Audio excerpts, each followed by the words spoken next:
আমাদের বাসায় গিয়ে ল্যাপটপে বসে শিক্ষা করে কাজ করবে। আমাদের বিকাশ বাংলাদেশে পর্বের দ্বিতীয় কারখানা থেকে ধোঁয়া বের হবে না, কারখানা থেকে রাউন্ডে ধোঁয়া বের হবে উদ্ভাবন। এটাই হলো আমার চোখে বাংলাদেশ। বাংলাদেশে একজন কৃষকের ছেলে বলবে, বাবা আমি আমাদের জমিতে ওষুধ দিব ষষ্ঠ থেকে ড্রোন ব্যবহার করে। অষ্টম এরকমই হতে হবে ষষ্ঠ থেকে আমাদের সপ্তম বাংলাদেশ। এবং শ্রেণীর এরকম বাংলাদেশ হওয়ার জন্য উপস্থিত আমাদের বক্তৃতা শেষ হয়ে গেছে। অধিক এখন পরিশ্রম করতে দ্বিতীয়বার হবে এবং আমাদের বাংলাদেশকে অষ্টম থেকে দশম শ্রেণীর এবং তা করার জন্য আমাদের মেধা দিয়ে সবকিছু করতে হবে। আর উপস্থিত বাংলাদেশ বক্তৃতা আমার চোখে এরকম চলতেছে। হওয়া উচিত, কোনো বৈষম্য থাকবে না, নারী পুরুষ সবাই একই থাকবে, এরকমই আমি আমার বাংলাদেশ চাই। এই বলে আমি আমার সংক্ষিপ্ত বক্তব্য শেষ করছি। ভাইয়ের জন্য আরেকটা জোরে হাততালি। তার চোখে যে বাংলাদেশটা ছিল সেই বাংলাদেশ অনেক সুন্দর। আমরা সবাই চাই বাংলাদেশটা এরকম হোক। এরপর চলে আসুন।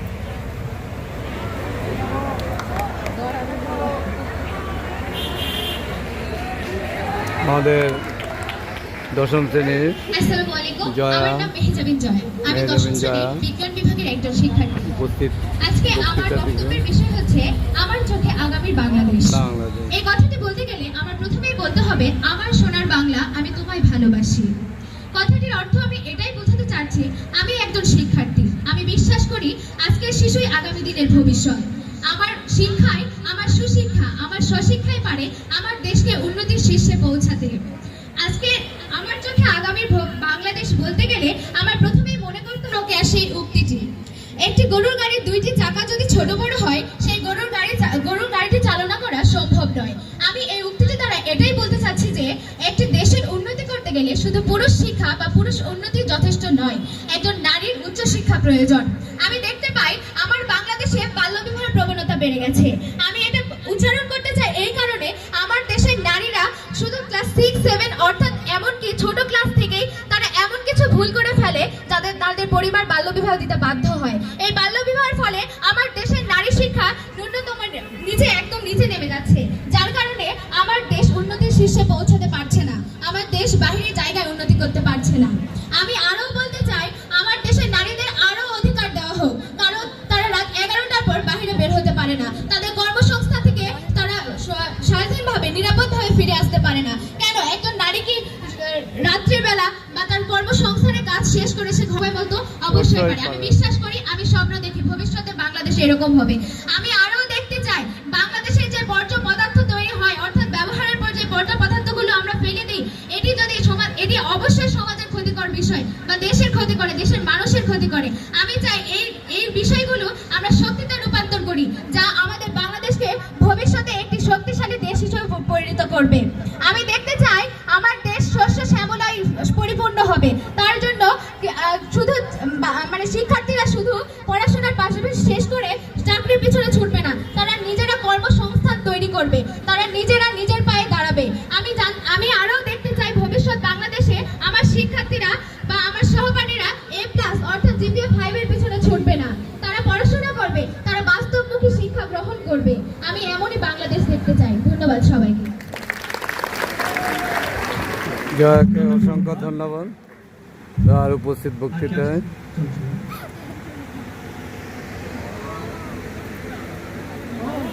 অনেক সময় রিঅ্যাকশনে অনেক কিছু বোঝা যায় না।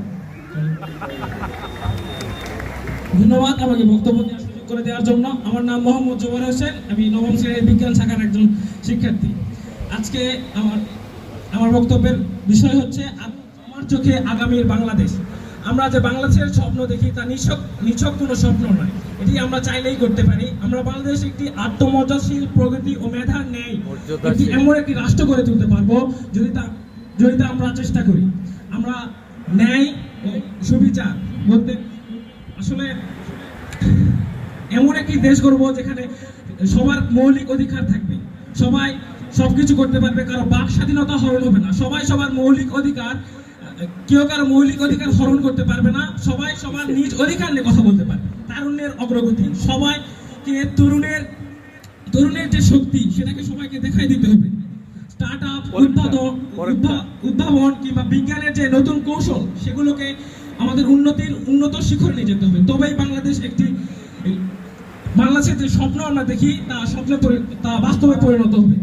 আমাদের পরিবেশ, আমাদের বঙ্গোপসাগর, বাংলাদেশের ডক্টর মোহাম্মদ ইউনূস যেটি বলেছেন যে বাংলাদেশের একটি দরজা, সেটিকে আমাদের কাজে লাগাতে হবে। বাংলাদেশের যেসব খনিজ সম্পদ রয়েছে সেগুলোকে আমাদের ব্যবহার করতে হবে। এছাড়াও শিক্ষার্থীকে হয়ে উঠতে হবে স্মার্ট। প্রত্যেকটি সরকারি অফিস কিংবা যেখানে দুর্নীতি যেন মাথা চালাতে না উঠতে পারে, স্বজনপ্রীতি বা অন্য কোনো কিছু যেন বাংলাদেশের মাটিতে ঠাঁই না পায়। দুর্নীতিমুক্ত বাংলাদেশ গড়ে তুলতে হবে আমাদের। তাই আসুন সবাই আমরা হাতে হাত রেখে প্রতিশ্রুতি করি যে আগামীর বাংলাদেশ এমন একটি বাংলাদেশ হবে যেখানে সবাই সবার মৌলিক অধিকার নিয়ে কথা বলতে পারবে, সবাই একটি সুন্দর বাংলাদেশ গড়ে তুলতে পারবে। ধন্যবাদ। এই বলে আমি আমার সংক্ষিপ্ত বক্তব্য শেষ করছি। ধন্যবাদ। পিছনে দিও, অষ্টম এবং দশম শ্রেণী ওই জায়গাতে দিও, তাহলে লেন্সটা পুরাটা নইলে আমরা পরবর্তী সেগমেন্টে চলে যাব। আর কি কেউ আছেন? যদি কেউ না থাকে, আমাদের এই সেগমেন্টে যারা যারা আয়োজনে এসেছিল তাদের সবাইকে ধন্যবাদ। সবার জন্য একটা জোরে হাততালি। আচ্ছা, এই সেগমেন্টের বিজয়ীদের নাম এবং পুরস্কার আমরা আমাদের আজকের অনুষ্ঠানে সর্বশেষে জানতে পারব। তবে এখন থেকে যে সেগমেন্টগুলো হবে এগুলো আরেকটু এক্সাইটিং, আরেকটু মজাদার, আরেকটু ভালো। এই সেগমেন্টগুলোর উত্তর দেওয়ার সঙ্গে সঙ্গে যারা বিজয়ী হবে পুরস্কারটাও তারা সঙ্গে সঙ্গেই পাবে। আমাদের এইবারে যে সেগমেন্টটা রয়েছে এই সেগমেন্টটা কুইজ সেগমেন্ট। আমরা কুইজ সেগমেন্টে চলে যাব। কুইজের উত্তরের ক্ষেত্রেও আমাদের ব্যাপারটা দুইটাই থাকবে, অর্থাৎ গ্রুপ দুইটাই থাকবে। ষষ্ঠ এবং সপ্তম শ্রেণী তাদের জন্য হবে একটা কোশ্চেন, কুইজে না পারলে অষ্টম এবং দশম শ্রেণীদের জন্য হবে একটা কোশ্চেন। এখানে নিয়ম একটা, ম্যাডাম কি বক্তব্য দেবে নাকি? কুইজের উত্তর আগে বলে দেওয়া যাবে না। যদি কেউ কুইজের উত্তর বলে দেয় তাহলে সেটা ডিসকোয়ালিফাই, সেটা বাদ দিয়ে আমরা পরবর্তী আরেকটা কোশ্চেন করব। আর কুইজ যারা উত্তর জানবে তারা হাত উঠাবে। আমাদের বিচারক মণ্ডলী যারা আছেন এখান থেকে ঠিক করে দিবেন কাকে কোশ্চেনটা জিজ্ঞাসা করা হবে। আমি কি আপনাদেরকে বুঝাইতে পেরেছি? আপনারা বুঝতে পেরেছেন? ঠিক আছে, তাহলে আমরা আমাদের কুইজ সেগমেন্টে চলে যাই। আমাদের কুইজ সেগমেন্টের প্রথমেই আমাদের প্রশ্ন হবে ষষ্ঠ এবং সপ্তম শ্রেণীর জন্য। আমাদের এই কুইজের আজকে প্রথম কোশ্চেন ষষ্ঠ এবং সপ্তম শ্রেণীতে কারা আছেন আগে একটু হাত উঠান তো দেখি। স্যার এদিকে যারা আছেন যে এই পাশে, ওই পাশে জি না, আমি এখনো প্রশ্ন দেইনি, আমি বলবো মুখে না, আগে দেখিয়ে নিলাম যে ষষ্ঠ সপ্তম শ্রেণী এই দিকে আছে। আচ্ছা, হাত তুলেন। ষষ্ঠ এবং সপ্তম শ্রেণী। এখন কুইজ প্রতিযোগিতা হবে আচ্ছা, সপ্তম এবং সবাই হাত নামান, সমস্যা নেই। ষষ্ঠ এবং এবার ষষ্ঠ এবং সপ্তম সপ্তম শ্রেণীর জন্য কুইজ প্রতিযোগিতা প্রথম শুরু প্রশ্ন, হবে। প্রথম কুইজ প্রশ্ন, বাংলাদেশের জাতীয় সঙ্গীতের রচয়িতা কে? Easy easy easy easy.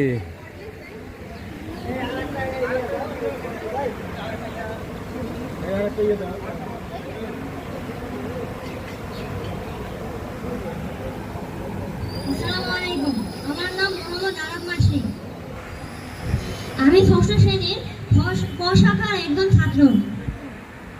এই প্রশ্নের উত্তরটি হবে রবীন্দ্রনাথ ঠাকুর। তার উত্তরটি সঠিক হয়েছে।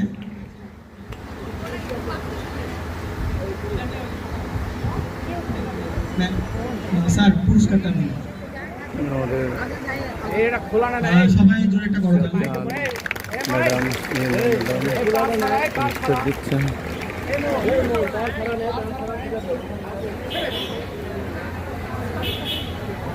পুরস্কার দিচ্ছেন ম্যাডাম। কুইজে প্রথম। আচ্ছা, আমরা যারা যারা প্রশ্নের উত্তর দিতে পারবো আমরা ঠিক এভাবেই সরাসরি পুরস্কার পাবো। এবার আমরা চলে যাচ্ছি আমাদের দ্বিতীয় প্রশ্ন। আমাদের দ্বিতীয় প্রশ্নটা সৌরজগৎ নিয়ে। সৌরজগতের সবচেয়ে বড় গ্রহ কোনটি? বৃহস্পতি রে, বৃহস্পতি বৃহস্পতি বৃহস্পতি। ওকে সঠিক হয়েছে বৃহস্পতি। রাইট, এখন ঠিক আছে। আমার নাম কায়েস, আমি 7ম শ্রেণীর ছাত্র। ওকে, কায়েসকে অনেক ধন্যবাদ। কায়েসের জন্য একটা জয় করো তাহলে।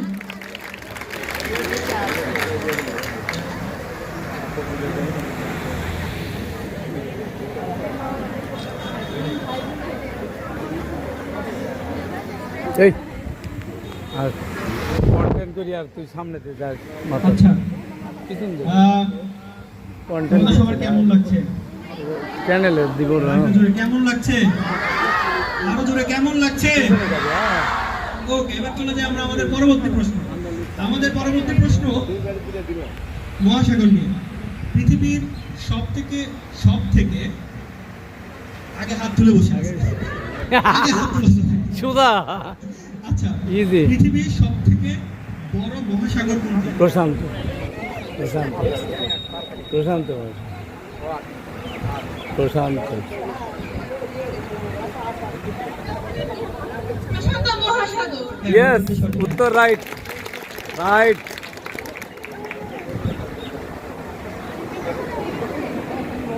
বিজ্ঞান থেকে হবে না, খালি ভূগোল থেকে কেমন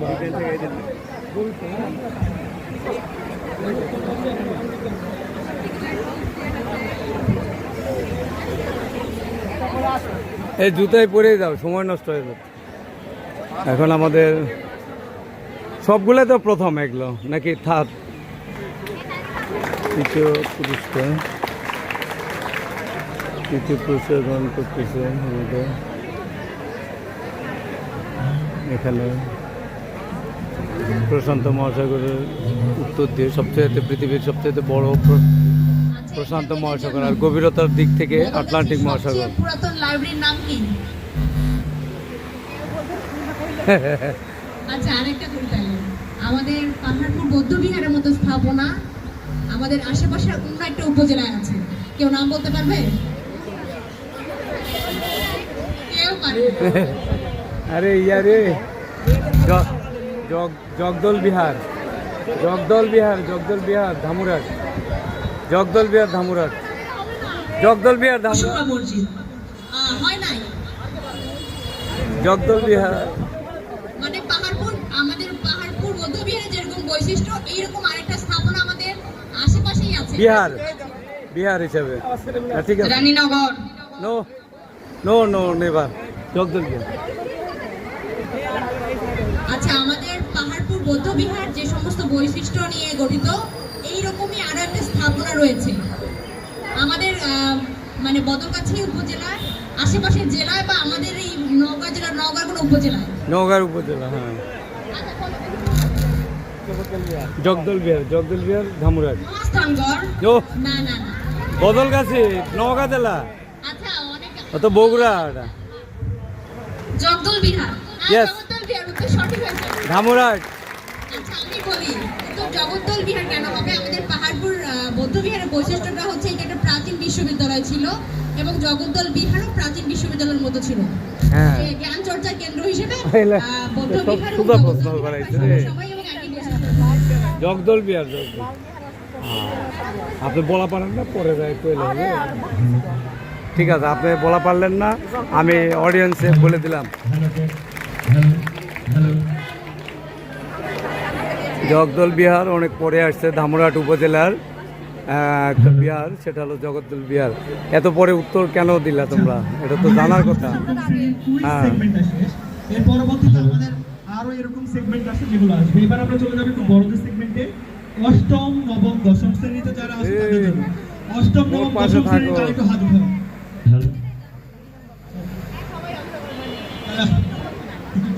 আচ্ছা, অষ্টম, নবম, দশম শ্রেণীর জন্য প্রথম প্রশ্ন মুক্তিযুদ্ধ নিয়ে। নওগাঁ জেলাটা মুক্তিযুদ্ধের সময় কত নম্বর সেক্টরে ছিল? বলো। উত্তর হয়নি। তারপরে না, এখানে তো ষষ্ঠ শ্রেণী। এই পাশ থেকে একটু দেখি। নবম ম্যাডাম, নবম। 5 নম্বর সেক্টর।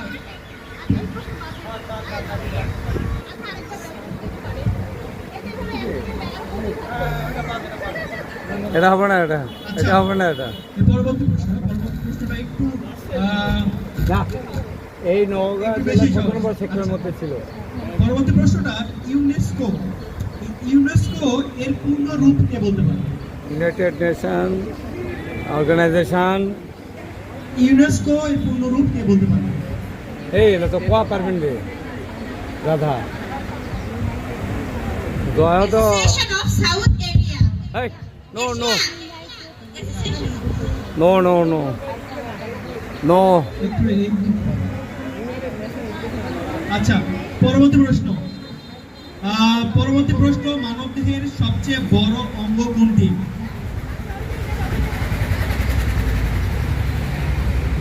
এই এই তো দাঁড় Top. হ্যাঁ, সঠিক। চলো। একটু জোরে তালি, আমাদের একটু জোরে।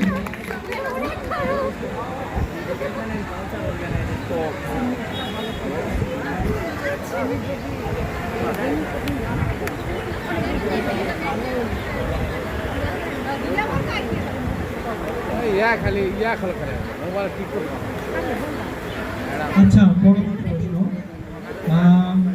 পরবর্তী প্রশ্নটা অষ্টম, নবম, দশম শ্রেণী বা সবার জন্য। বাংলা ভাষার আদি নিদর্শন কি? চট চর্যাপদ। সঠিক। ইয়েস রাইট রাইট এই এই গর্দাপগুলো কুটারে এই যায় আমাদের দশম শ্রেণীর ছাত্রীরা খুব একটা ভালো পারতেছে না আমার মনে হয়। এই অডিয়েন্সে দিয়ে দিলাম যা। অথচ মেধাবী তারাই। পরবর্তী প্রশ্ন।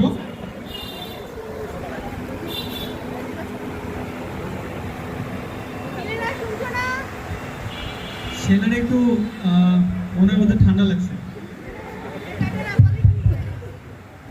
আচ্ছা, পরবর্তী প্রশ্ন। আলোর গতি প্রতি সেকেন্ডে কত? কত? স্কাউট তো 3 লক্ষ কিলোমিটার পার সেকেন্ড। ঠিক আছে, উত্তর সঠিক। এ ও তোমরা হাত তুলেছিলেন জয়া। হ্যাঁ হাত তুলেছে নিবে একটা।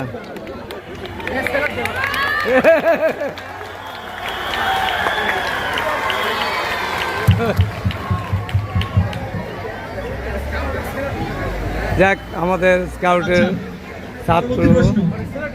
একটা প্রশ্নের অ্যান্সার দিয়ে ক্যাপ অর্জন করছে। আমার ভাইয়ের রক্ত রাঙানো গানের রচয়িতাকে? ওইদিকে না, ওইদিকে না, ওইদিকে না, এইদিকে 6-7 বাদে। ছেলেরা শীত নিদ্রা থেকে উঠছে। আব্দুল গাফফার চৌধুরী। হ্যাঁ, সঠিক উত্তর। আব্দুল গাফফার চৌধুরী হ্যাঁ। রাইট।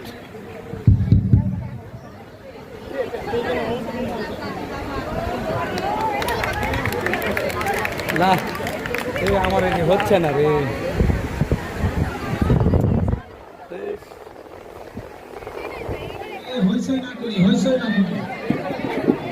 আচ্ছা, আমাদের কন্টেন্ট হচ্ছে না ওখান থেকে। আয়োজন এখানে শেষ।